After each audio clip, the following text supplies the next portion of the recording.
Bonjour,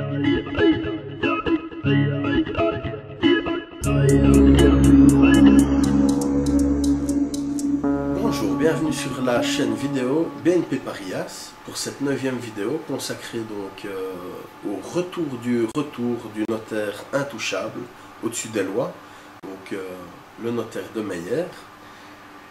J'avais déjà fait le retour de ce notaire intouchable au-dessus des lois, mais ici j'ai reçu quelques éléments nouveaux qui datent de 5 mois qu'on m'a caché, mais je les ai quand même eus. Donc en date du 25 août 2014, je les ai eus. Alors que ces documents auraient dû m'être donnés en date du 25 ou 27 avril 2014, en même temps que l'ordonnance du 27 mars 2014. Donc c'est une des annexes. Donc il faut savoir que à chaque fois on me cache un petit bout des documents officiels.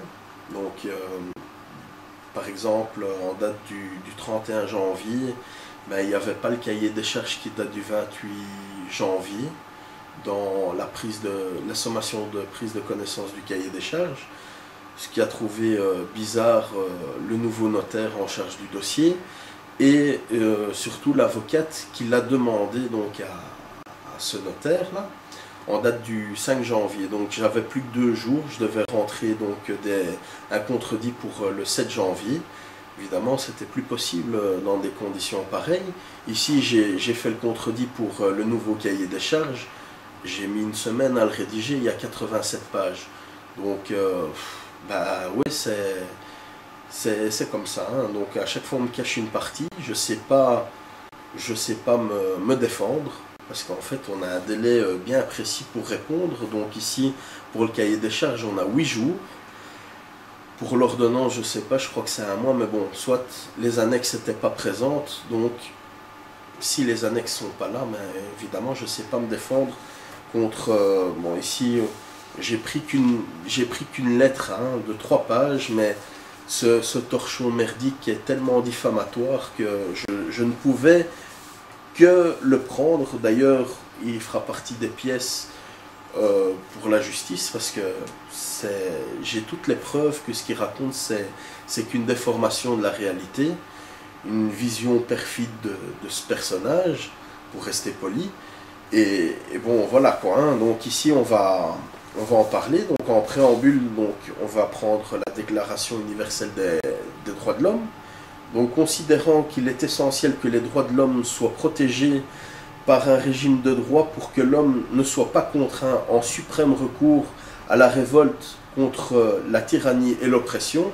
Donc, il faut savoir que je me débat, je me démène, je donne des solutions, j'essaye de trouver un accord à l'amiable avec les banques depuis quand même plus de 4 ans. Donc, pendant ces 4 ans, on m'a rabaissé, on m'a humilié, on me fait passer pour... tout et n'importe quoi. Et dans ma simple condition d'homme, il y a toute cette oppression qu'on me fait subir par cette arrogance qui est flagrante et qui est décrite dans toutes les lettres que je vous ai mis en capture d'écran dans une des vidéos. Je pense que c'est la vidéo numéro 3. Donc ça fait 4 ans que ça dure, bientôt 5 maintenant. Et donc, j'ai pas le droit de me révolter, hein. J'ai pété une fois les plombs, donc en date du 4 mars. Et donc, cette lettre, c'est un peu le résumé plus que perfide de ce notaire, quoi, hein. Donc, ici, on revient donc à sa lettre. Donc, les faits en bref, oui, il les a tellement écourtés qu'il oublie d'y incorporer son implication, hein. Donc voilà, avant d'entamer la séance, je venais de m'asseoir. Monsieur de Dobelair m'a à 2 reprises frappé violemment au visage avec le marteau de tort. Qu'est-ce que je dis? Le marteau d'adjudication, parce qu'en fait c'est un marteau maintenant. Hein. C'est plus le truc qu'on prend avec les pincettes parce qu'on a tellement peur qu'il casse. Donc le petit maillet là, vous voyez, 1, 2, 3 adjugé vendu. Ben non. C'est un marteau, donc il emploie des mots aussi vraiment forts, donc c'est un synonyme, hein, enfin presque, parce qu'un maillet c'est jamais un marteau, ça n'a pas la même fonction, et surtout ça peut pas être employé de la même façon comme objet contondant, hein. Donc ici, il a employé un mot vraiment plus fort pour que ça soit plus violent encore, hein. Donc évidemment, je l'aurais défoncé avec le marteau de Thor. Je pense qu'il serait plus là pour en parler, mais c'est pas grave. Voilà. Ici, ce qu'il a oublié de dire, c'est qu'avant de s'asseoir, j'ai quand même essayé de le raisonner, hein. Donc ma mère et ma fille étaient assises là, parce que je pensais que, en tant que personne de son statut, et d'une droiture irréprochable comme il veut le faire croire, ben, que ça allait le toucher et surtout le faire prendre conscience que ces actes, ils ont une répercussion directe sur eux. Et ça allait un peu l'attendrir, ben non, en fait, lui, ça l'a tout sauf attendri. Donc en fait, je lui ai dit, vous ne répondez pas au courrier que je vous ai envoyé en recommandé en date du 24 février. J'ai dénoncé tous vos faits auprès de la BNP Stataire Belgium, qui est le courtier en prêt hypothécaire, auquel je dois me référer. Alors j'ai envoyé ça à la dernière heure, etc. Donc moi je ne veux pas me cacher, j'ai envoyé tout ça, quoi, hein. Bizarrement, tout le monde est resté muet, malgré que c'est quand même très très bizarre et qu'il a fait quand même des erreurs. Enfin, c'est pas des erreurs, hein, c'est de la magouille, maintenant on est sûr. Avec cette lettre, on est sûr que c'est de la magouille, mais soit tout le monde est resté muet. Et donc en fait, monsieur, comme tout le monde est resté muet, il s'est senti fort, très fort, et sentiment d'impunité, évidemment, je l'ai ressenti aussi, et ça m'a révolté, il n'y a rien d'autre à dire. Donc là, je lui ai dit que je lui ai envoyé, il ne répond pas. À ce même moment, je lui ai dit que le juriste de chez Testachat a dit que sa responsabilité était engagée et qu'il était dans son intérêt de stopper les ventes, parce qu'évidemment une maison de rapport et de commerce avec atelier, c'est pas la même chose qu'un appartement loft atelier, une chambre, comme il l'a décrit simplement sur ses placards, affiches et annonces sur internet, hein. Donc ImoWeb, c'est même pas un appartement, c'est même pas un atelier loft, c'est carrément un appartement, une chambre. Évidemment, les investisseurs potentiels, ils veulent pas acheter ça, ils veulent acheter une maison de commerce et de rapport. Ça n'a pas le même impact. Avec atelier, la maison, elle fait 800 mètres carrés, elle est décrite comme un simple appartement, une chambre. Comment voulez-vous que les bons clients se pointent à la vente? Donc voilà quoi, hein. Donc, suite à ce que je lui ai dit, ben, il m'a tout simplement répondu, ben, c'est ce qu'on va voir, monsieur. Donc dans ce cas-là, ben oui, je lui ai fait ces petites claquettes avec le marteau de Thor. Ces deux petites claquettes qui l'ont blessé dans son orgueil, hein, pas physiquement, parce que du haut de mes 150 kilos, je pense quand même que juste une grosse pêche dans sa gueule, parce que je veux plus mâcher mes mots, une grosse pêche dans sa gueule, ça aurait quand même fait bien plus de dégâts que ces deux petites claquettes, hein. Mais bon, soit, j'ai été violent, je suis beaucoup de choses. C'est pas grave. Donc voilà. Donc, alors en deuxième partie, j'ai projeté la mallette contre le mur. Il était à 1 mètre de moi, hein, donc j'aurais vraiment voulu, sa mallette, il l'aurait pris sur le coin de sa gueule, encore une fois, pour pas mâcher mes mots. Ce vieux débris, ben, il serait peut-être même plus de ce monde si j'avais fait ça comme ça, mais c'était pas ce que je voulais. Ce que je voulais, c'était le faire arrêter, mais pas à n'importe quel prix. Je suis pas ce qu'on appelle un meurtrier, et encore moins, je suis pas prêt à tout comme ces gens-là. Mais bon, ça, il va aller plus loin, il va dire qu'en fait, c'est quelqu'un qui était dans la salle, évidemment, que grâce à lui, il a pu s'enfuir. Donc, vous verrez, j'ai pas couru derrière lui, j'ai été plus qu'à mon aise.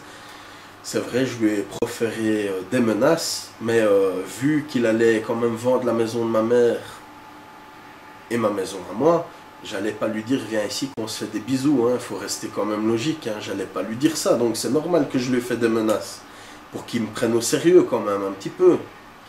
Donc voilà, ici ce qui est quand même aussi aberrant, c'est qu'au lieu de s'enfuir par la porte et sortir de l'immeuble, non, il rentre à droite. Donc tout droit, en fait, vous allez, vous sortez de l'immeuble et vous êtes dans la rue, vous allez un peu plus loin, etc. Il n'y aurait pas eu de souci, quoi.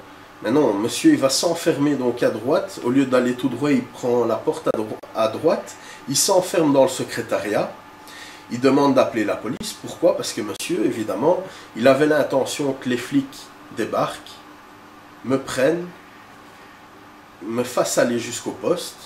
Et pendant ce temps-là, lui, il pouvait faire sa petite vente à son aise, quoi. Et me voler et me dépouiller encore un peu plus. Ce qu'il n'a pas pris en compte, c'est que la porte avec la double porte avec les vitres en verre feuilleté, ben, ils n'ont pas résisté très longtemps, quoi, hein. Au début, il a ce sentiment de puissance. D'ailleurs, on le verra sur une petite photo. C'est loin d'être le mec terrorisé qu'on essaye de me faire croire, enfin, qu'on essaye pas à moi de faire croire, mais au juge ici dans ce torchon ici. Donc le forcené, filmé par son frère, donc bien évidemment, vu le nombre de saloperies que cet enfoiré m'avait fait, j'ai quand même voulu qu'on filme la scène pour que les faits soient relatés de la manière même dont ils se sont passés et non comme il essaye de le faire croire dans ce torchon merdique ici, hein.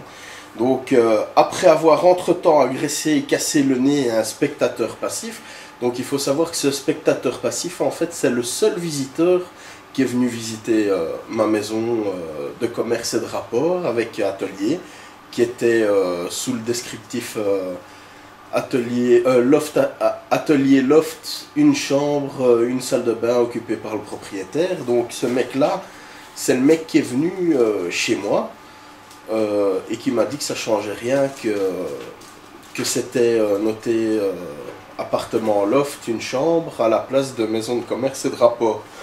Il faut savoir aussi, c'est que ce mec-là, il a été envoyé par ce notaire. Et donc en fait, il est revenu sur ses pas une fois que je lui ai fait juste visiter l'atelier, en me disant c'est toute la maison avec l'atelier qui est à vendre, pas juste l'atelier. Donc en fait, dans le descriptif, il y avait bien marqué juste l'atelier. Donc le notaire était conscient de cette erreur. Mais encore une fois, là, c'est passage sous silence. Et donc en fait, on essaye encore de faire croire que c'est moi le méchant, quoi, hein. Donc ici, je me suis donc attaqué à la porte des locaux, à grands coups de pied en m'aidant de cette barre de fer, là. Donc, en proférant toujours des menaces de mort, ben oui, j'allais pas lui dire, viens ici mon petit chéri, je vais te faire des bisous, hein. Bon, faut quand même rester un peu logique, hein. Il allait quand même vendre la maison de ma mère, sous un libellé complètement et totalement erroné, et où je lui avais demandé simplement d'annuler la vente à ses frais et dépens. Mais bon, ça on n'en parle pas dans ce torchon, hein. Donc heureusement que la police est arrivée au moment où la moitié de la porte avait cédé. Donc il ose imaginer ce qui se serait passé si je serais rentré. Donc ici je vais mettre un petit extrait de la vidéo. Et comme ça on verra si j'avais pas l'entière possibilité de lui faire quelque chose, hein. Tirez-vous parce que vous allez encore vous couper. C'est tué, alors qu'est-ce que vous voulez?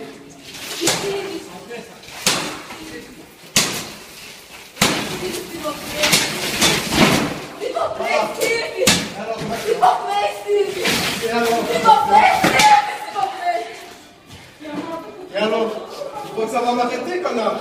Non, mais je veux me protéger, monsieur. Hein? Parce que vous êtes... Mais viens! Viens! Et vous êtes...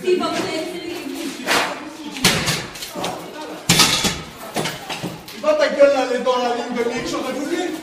Tu serais déjà mort. Sors maintenant. Sors! Sors!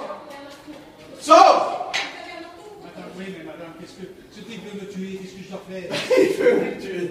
Non, non, je veux des explications que j'ai pas eu par recommandé. Donc voilà, selon la description qu'il fait de moi, ce petit salopard là, je suis quelqu'un d'hyper violent, dangereux et prêt à tout pour arriver à mes fins.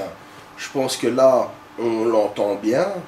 Je lui dis de se pousser au moment où je fais tomber la vitre pour pas qu'il se coupe. Si ça c'est l'attitude de quelqu'un qui est vraiment prêt à tout pour arriver à ses fins, ben, il faudra m'expliquer alors pourquoi je lui demande de se pousser, parce qu'il va se couper, quoi. Hein. Mais bon, soit ça c'est la première partie. Donc dans cette petite vidéo très courte en fait, hein, ce petit extrait, les dames du secrétariat lui demandent de sortir.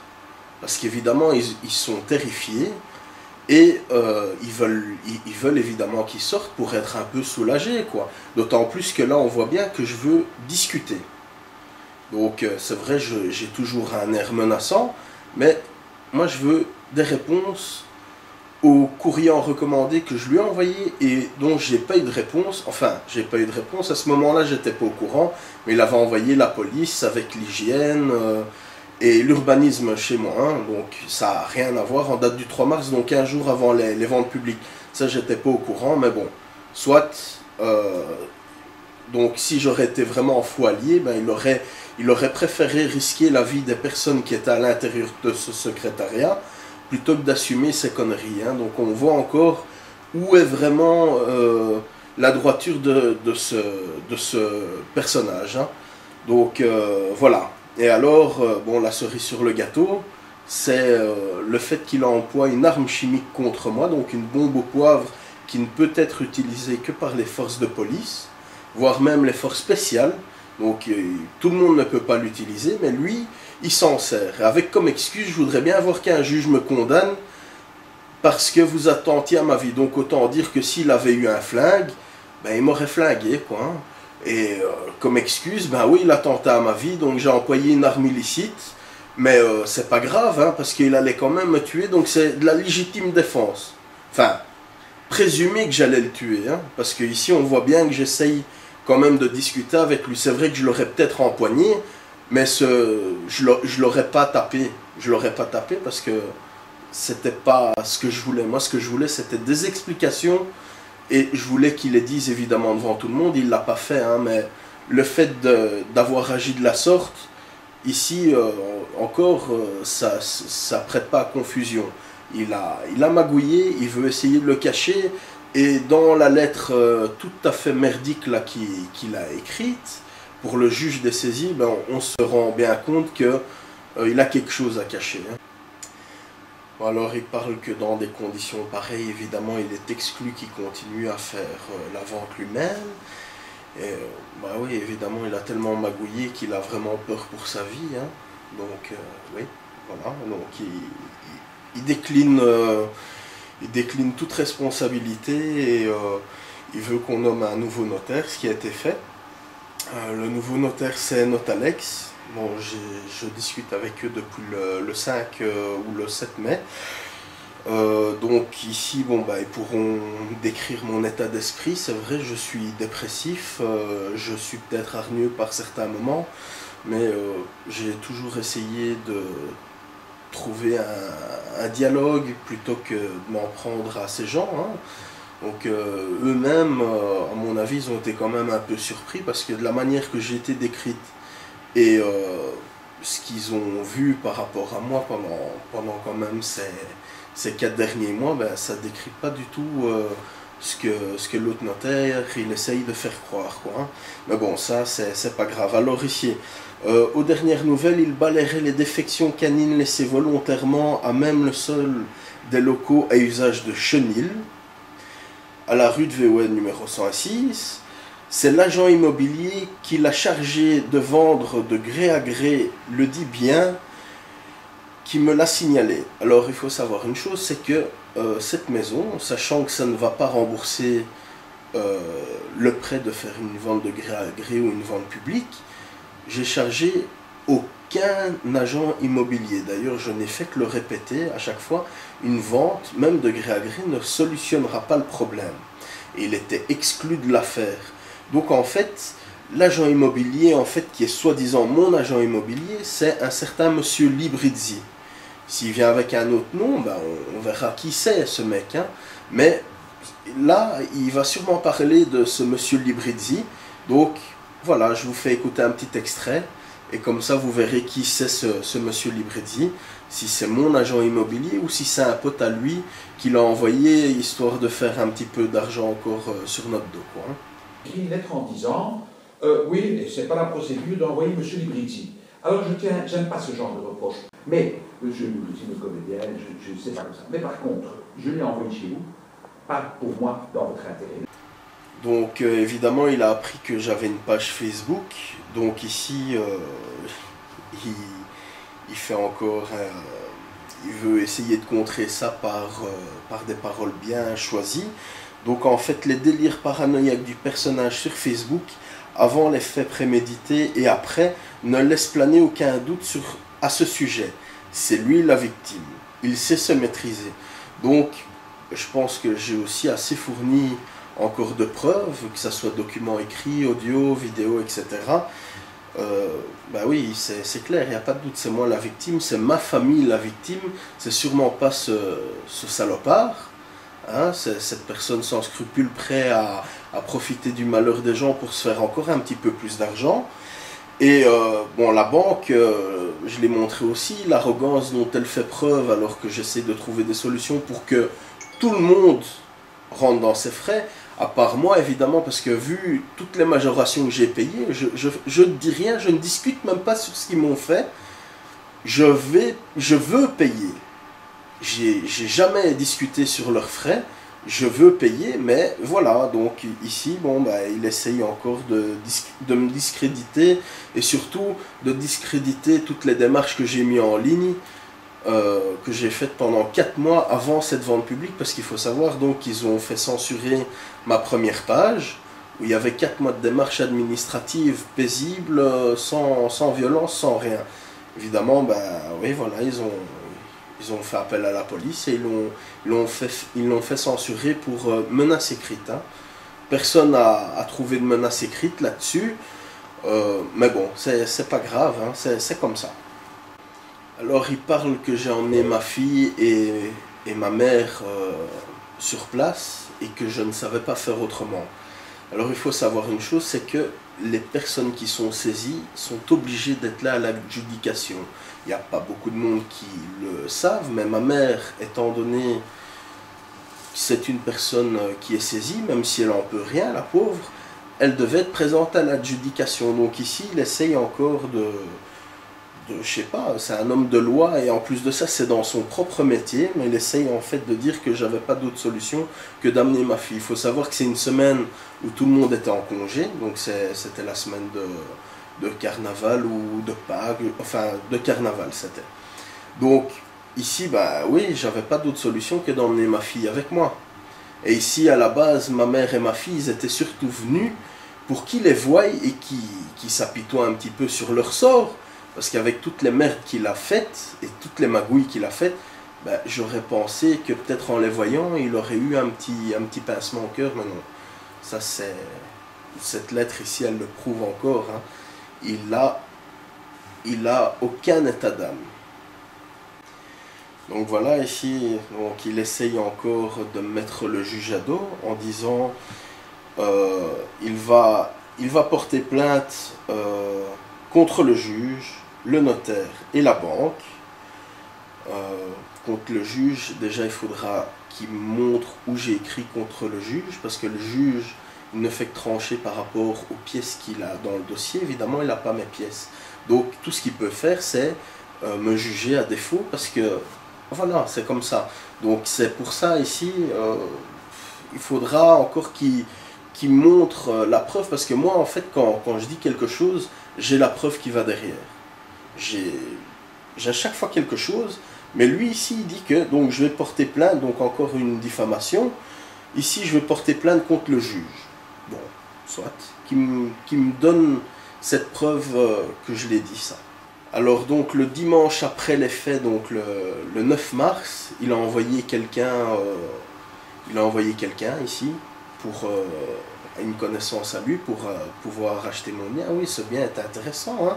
En vente publique, c'est clair, et tout le monde va profiter de ma souffrance et de mes sacrifices, hein. Donc il a envoyé quelqu'un qui apparemment était fortement intéressé et qui m'a dit qu'il venait de la part de ce notaire.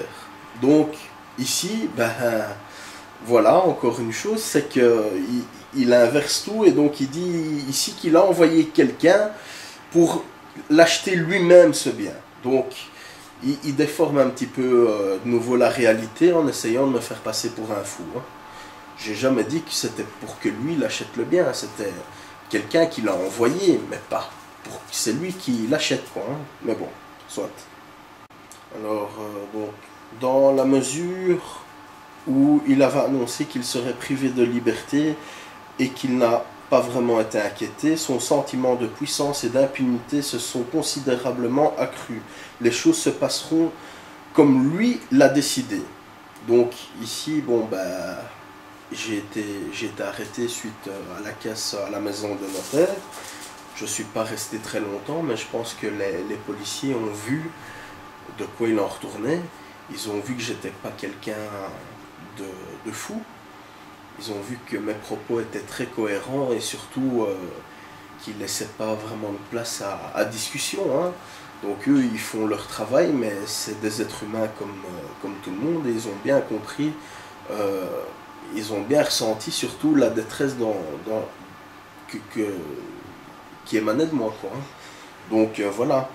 Ici, ce sentiment d'impunité, de puissance, c'est surtout lui qui l'a, parce que jusqu'à présent, ça fait presque 6 mois que se sont passés les faits, et monsieur, il n'est toujours pas inquiété. Donc moi, j'ai déjà été à la police plusieurs fois, etc. Lui, rien du tout, hein. Lui, et encore, il demande des honoraires 10 000 euros, quoi, hein, pour une vente où il a magouillé. Donc moi, je sais pas, on l'a attrapé sur le fait qu'il magouille, mais il arrive encore à envoyer une note de 10 000 euros, et d'après l'assistante du nouveau notaire, il insiste pour être payé. Donc voilà, le sentiment d'impunité, c'est qui l'a, à votre avis? C'est lui ou c'est moi? Moi, jusqu'à présent, ben, j'ai dit que je payerais pour ce que j'ai fait. Lui, il n'assume rien du tout, et au contraire, il nie tout en bloc, hein. Donc le personnage est assez retors que pour essayer de faire croire qu'il est redevenu doux comme un agneau, et qu'il est de bonne volonté. Alors, je me suis énervé une fois en 4 ans. Je pense que, oui, c'est vrai, je suis un gros rasé, tatoué, barbu, mais il faut savoir que les plus grands criminels de la planète, c'est pas les gens comme moi, hein. C'est les gens en costard-cravate comme lui, hein. Donc, maintenant, oui, c'est vrai, les apparences sont pas en ma faveur, parce que, bon, déjà rien que mon apparence physique est déjà, on va dire, un trait spécifique au loupard, mais je n'en suis pas un. D'ailleurs, c'est simple, j'ai pas de casier judiciaire jusqu'à présent, hein, j'ai pas encore été condamné pour ce que j'ai fait le 4 mars, et bon, je pense qu'à 32 ans sans casier judiciaire, c'est qu'il y a une bonne raison, c'est que j'ai toujours travaillé dans ma vie, j'ai jamais été un voleur, un arnaqueur, un assassin, etc. Donc j'ai toujours travaillé. Ici, il essaye de nouveau me faire passer pour quelqu'un que je ne suis pas, parce que j'étais violent une fois. Bon, en remettant dans le contexte que quand même, il allait vendre la maison de ma mère, et met bien à des prix défiant toute concurrence, parce qu'il les a mal référencés, hein. Mais ça, il oublie de le préciser, quoi, hein. Donc ici, mais en réalité, son but est de rester à tout prix incrusté, lui et sa mère, dans les immeubles qu'ils occupent. Vente ou pas vente, de gré à gré ou forcé, il restera puisqu'il n'a rien d'autre. Il faut savoir une chose, c'est que j'ai travaillé toute ma vie pour ce bien. Donc c'est clair, j'ai plus rien d'autre, vu que j'ai incorporé tout mon argent dans ce bien. Ma mère, elle a travaillé toute sa vie, elle a payé cette maison de 1987 à 2013, donc elle a quand même payé pendant quelques années. Elle a terminé de payer sa maison est à elle. Et il n'y a pas une question de s'incruster, c'est elle vit là depuis 87. On va la mettre à la rue, sans état d'âme de nouveau, et elle s'incruste dans un bien qui est à elle, donc c'est pas vraiment être incrusté. Hein. Donc, je sais pas, franchement, des propos comme ça, alors il restera puisqu'il n'a rien d'autre.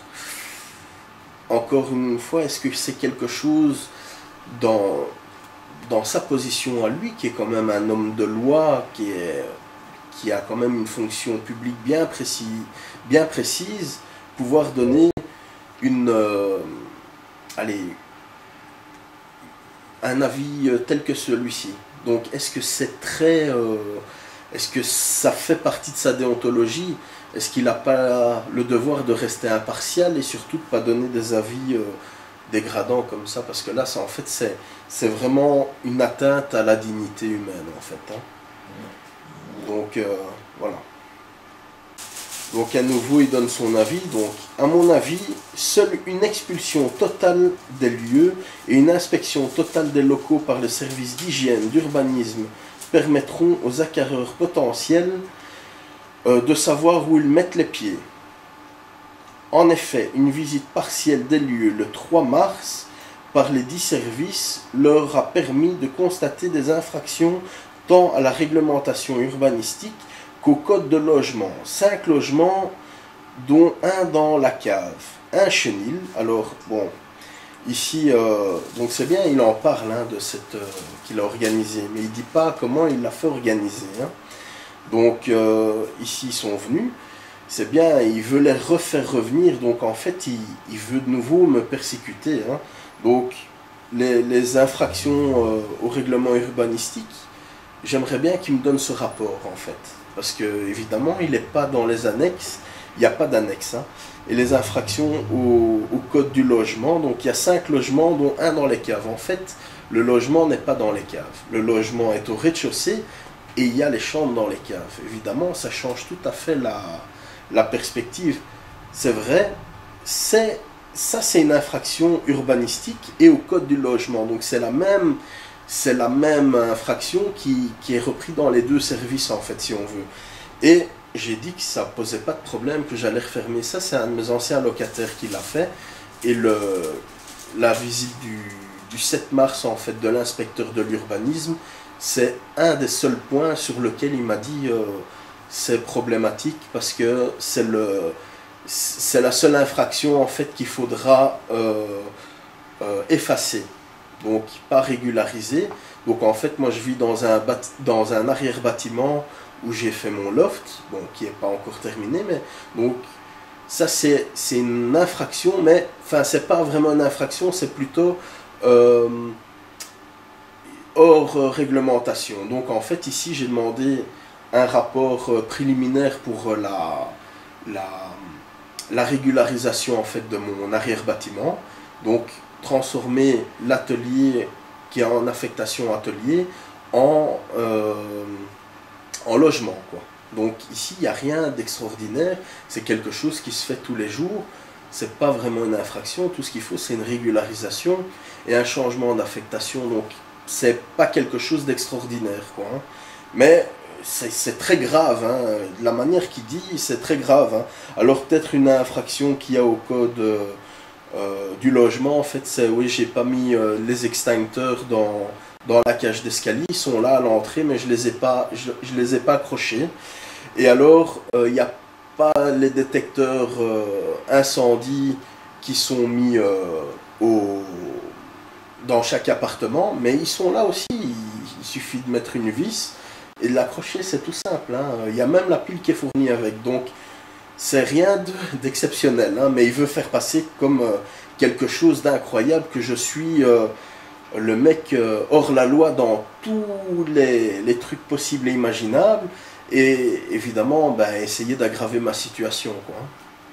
Donc voilà, ici, donc, il essaye encore de se couvrir un petit peu par rapport à cet agent immobilier Librizi.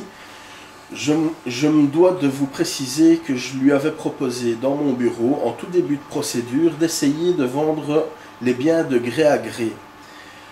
En raison des résultats décevants des ventes publique forcée. Bon, maintenant, ce qu'il faut savoir, c'est que par rapport à ça, ben, en fait, il n'a pas essayé de me proposer de vendre les biens, mais juste celui de ma mère. Et il n'a pas proposé, il l'a obligé. Donc c'est, vous signez aujourd'hui, vous donnez votre accord aujourd'hui, ou moi je continue les ventes publiques. D'ailleurs, j'y rajoute le petit extrait vocal ici, comme ça, il n'y a plus d'équivoque possible. Hein. Ce monsieur, il est de très très bonne volonté. Donc mon bien, il m'a dit que comme il était en chantier, etc., ben, ça ne sert à rien, c'est trop dur à vendre comme ça. Donc celui-là, il partira d'office en vente publique. Et le seul bien qui reste, donc celui de ma mère, qui est un bien facile à vendre, vu que c'est une maison unifamiliale où il n'y a presque pas de travaux à faire. Hein, parce que bon, dans une maison, il y a toujours des travaux à faire, mais là, il y a une nouvelle salle de bain, il y a une cuisine équipée qui est correcte, etc. On a remis du carrelage un peu partout, il y a un nouveau salon... nickel quoi, hein. Donc ici voilà, donc c'est soit on donne un mandat pour une vente de gré à gré pour ce bien là, ou il continue les ventes publiques, hein, sans autre équivoque, hein, vous l'entendrez dans l'enregistrement.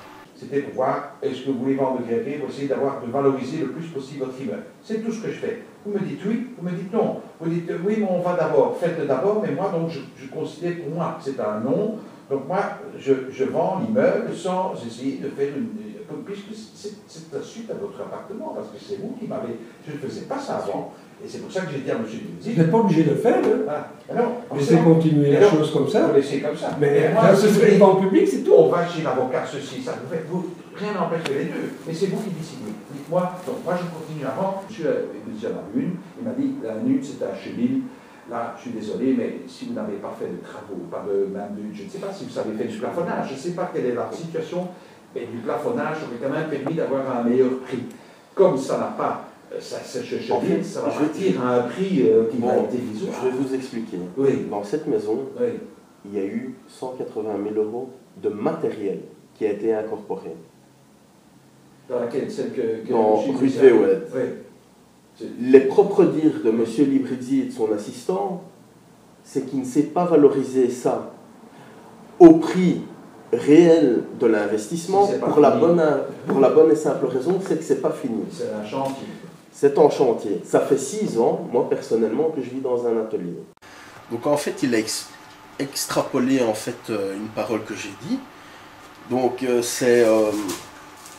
vu que je resterai redevable à vie d'une dette de 300 000 à 400 000 €, ben, ma vie elle est foutue en Belgique. Hein, donc je n'aurai plus d'autre solution que pour mener une vie correcte, si j'ai envie de mener une vie correcte, de m'expatrier. Alors voilà sa réponse. Donc après avoir constaté que cela ne couvrirait pas sa dette et qu'il devrait s'expatrier en France pour échapper aux poursuites. Donc déjà une chose, c'est qu'en Belgique on ne fait pas de la prison pour une dette. Donc au pire des cas, quelle poursuite on pourrait me faire? S'ils veulent mon caleçon, après ils peuvent le prendre. Hein. Mais bon, c'est saoulant à la fin que tout est déformé et tout est redirigé pour vraiment m'incriminer au maximum, quoi. Déjà c'est pas en France que j'irai, ça reste l'Europe. Ici avec Hollande, ben, je pense que les Français sont encore plus mal lotis qu'en Belgique. Donc non, c'est sûrement pas en France que j'irai, quoi. Donc voilà, ici en tant que personnage public, il donne un dernier avis qui est pas impartial. Bon, à nouveau, c'est sujet à discussion, vu qu'il dépend quand même d'un code de déontologie bien spécifique qui est le code de déontologie des notaires de Belgique, où normalement cet individu doit rester impartial et surtout pas empirer les choses. Donc ici, une dernière chose, l'individu étant hyper violent et prêt à tout, je crains qu'une expulsion totale des immeubles ne se fera pas sans casse, s'il n'a pas été mis au préalable hors d'état de nuire, à l'ombre en quelque sorte. Mais peut-être faudra-t-il un nouveau fort Chabrol pour ce faire. Donc, ici, ce qu'il veut, en fait, c'est faire une arrestation arbitraire Donc c'est un homme de loi qui préconise donc une arrestation arbitraire, mettre à l'ombre en quelque sorte. Donc à nouveau, les droits de l'homme là, on n'en a rien à cirer. Hein. Lui là, il est vraiment au-dessus de tout. Il a le droit en fait de préconiser qu'on fasse un arrêt arbitraire en fait pour pouvoir vendre les ventes publiques. Hein. Donc ici on va devoir m'expulser de mon bien. Donc je ne sais pas comment ils vont faire ça. Hein. Le titre de propriété, quoi qu'il arrive, il est toujours à moi. Entre autres, une expulsion des lieux s'il n'y a pas d'expropriation pour des travaux d'intérêt public, etc. Je vois pas comment ils vont faire. Hein. La loi, c'est la loi. Et tout le monde doit la prendre en considération, surtout ce genre d'individus. Hein. Mais ici, voilà, on va bafouer pour lui, donc à son avis, il faut bafouer les droits fondamentaux, les droits de l'homme, pour pouvoir faire une vente publique pour l'intérêt de qui? C'est pas l'intérêt public, c'est l'intérêt des banques. Donc voilà, pour l'intérêt de la banque, et encore c'est pas dans l'intérêt de la banque de faire cette vente publique, hein, mais il faut m'expulser, il faut m'exproprier pour arriver à se faire. Et à nouveau, ben voilà, ça c'est très normal. Et ce monsieur-là n'est pas inquiété. Alors, on me fait passer pour un paranoïaque, mais quand on voit ce genre de propos, est-ce que ça ne porte pas atteinte aux droits de l'homme, à mes propres droits en fait, à mes simples droits qui jusqu'à présent n'ont pas été fort respectés. Donc voilà, cette vidéo touche à sa fin. Bon ben, c'est clair, hein, le mec qui me fait passer pour quelqu'un d'hyper violent, de paranoïaque, de prêt à tout, de retors. Donc en fait, je déforme toute la réalité pour en faire une vision tordue dans mon sens à moi. Il fait passer ma mère pour une squatteuse alors qu'elle a fini de payer sa maison et qu'elle est quand même propriétaire. Elle vit là depuis 87 à aujourd'hui, donc il y a... Voilà. Et donc ici je mettrai un petit lien pour que vous puissiez télécharger le texte, comme ça vous verrez que j'ai rien caché, que tout ce que j'ai dit sort bien de ce texte, hein, parce qu'évidemment de temps en temps ça paraît tellement fou ce qu'on est occupé à raconter que bien voilà, ici vous avez encore le document qui qui vous montrera tout ça. Hein. Donc ben voilà, merci beaucoup de m'avoir suivi. Et à très bientôt pour une prochaine vidéo.